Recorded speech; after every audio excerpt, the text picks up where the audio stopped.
Welcome back to Money Matters. I'm DCrowell again from Mortgage Network, and I've been discussing the economic impact of a major weather event like Harvey just experienced in the Houston area, like Matthew experienced a year ago here in Beaufort County, and like Irma, which is bearing down upon us as this is being recorded. What I was just discussing was the economic dislocation is of course huge, and temporarily many jobs are lost only to be replaced 3 to 4 months later by increased economic activity in the construction industry and housing and so forth.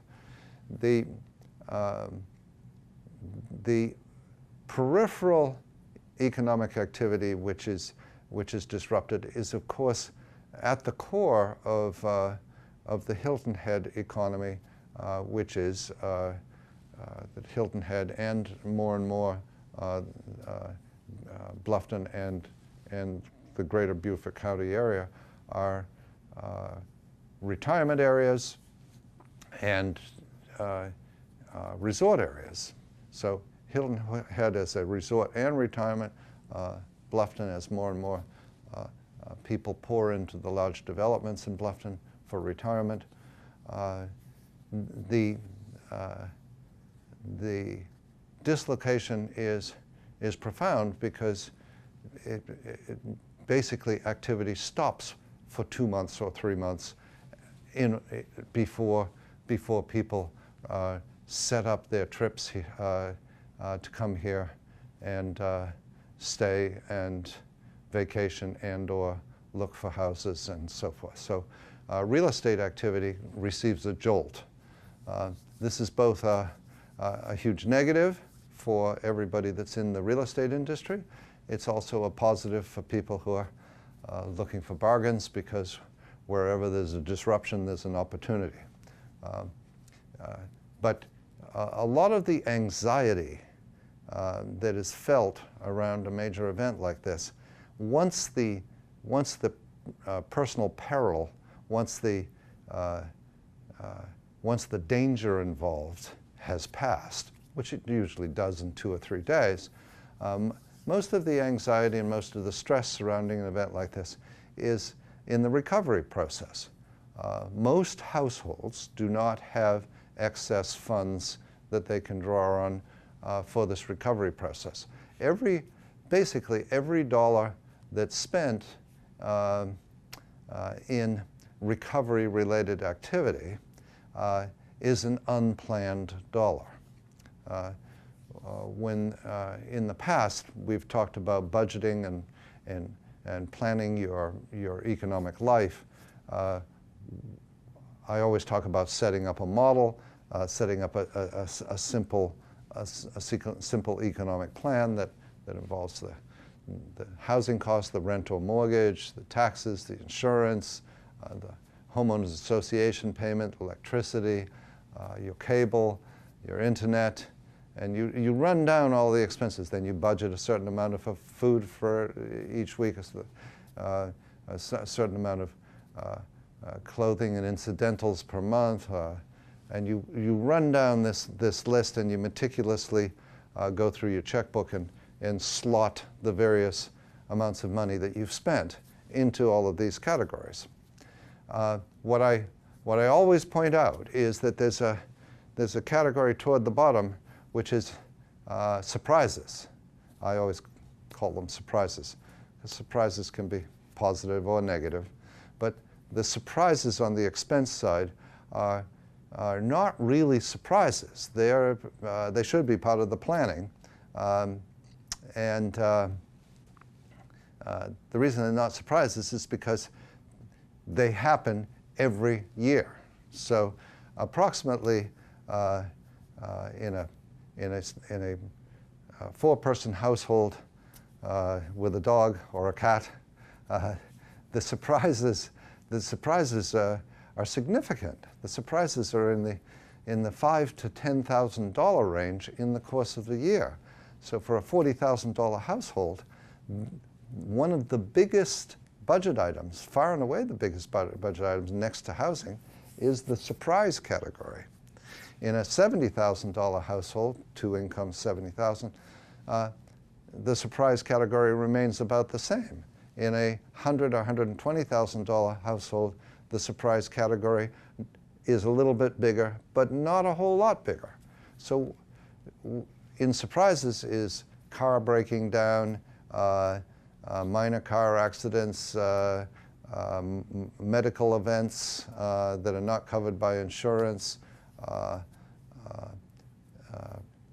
special family events, the illness of a loved one at a distance causing an airplane flight that was not planned, or the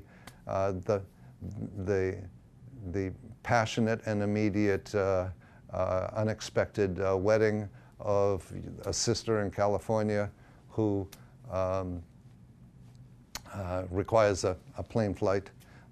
When you add the surprises together, they're a significant component. Think about Matthew, think about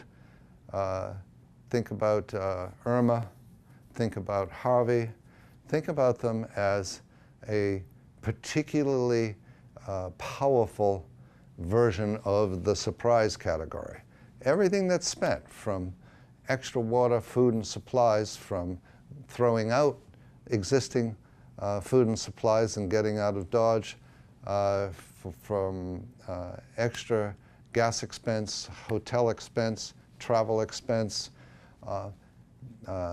figure loss of wages during that period if you're an hourly employee.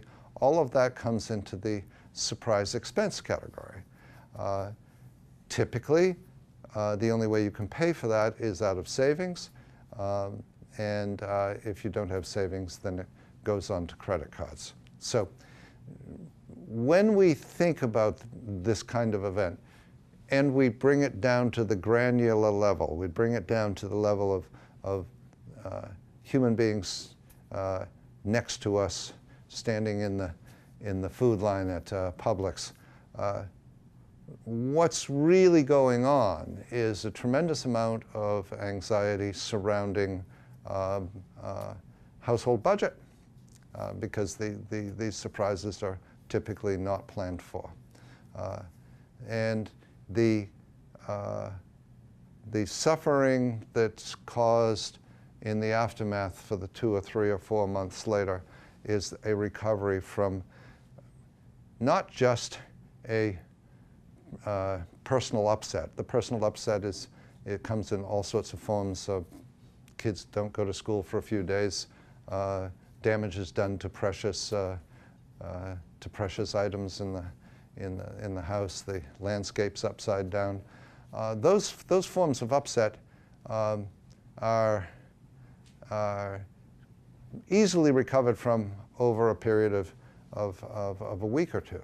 What's not easily recovered from is the financial upset, even if that upset is relatively modest. $5,000 or $10,000 is extraordinarily difficult for a family that is living paycheck to paycheck, or a bit better than paycheck to paycheck. So that's really where the rubber meets the road.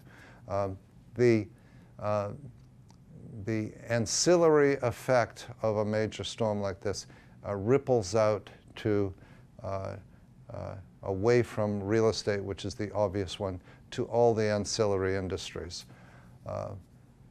Look for slow economic activity in the last quarter of this year. Look for a strong rebound in the first quarter of 2018.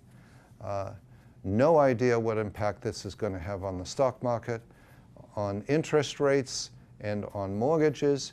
This will probably have the effect of maintaining the interest rate and the interest rates and mortgage rates at about the same level, or even a bit lower, because chaos and difficulty frequently leads to improvements in the bond market, which drives down interest rates. As we finish the show today, Mortgage Network is at 3.875% for a 30-year fixed rate mortgage. That is the lowest since the election. That's the lowest since the election. If you have a mortgage, presently have a mortgage at 4.25% or higher, then you most definitely should be calling us to talk about an advantageous refinance, which is at least something that'll put a smile on your face after the storm is gone. Okay, this is David Crowell from Mortgage Network. I hope you have a good storm. I hope you have a safe storm, and we'll all get together again a week from today. Bye-bye.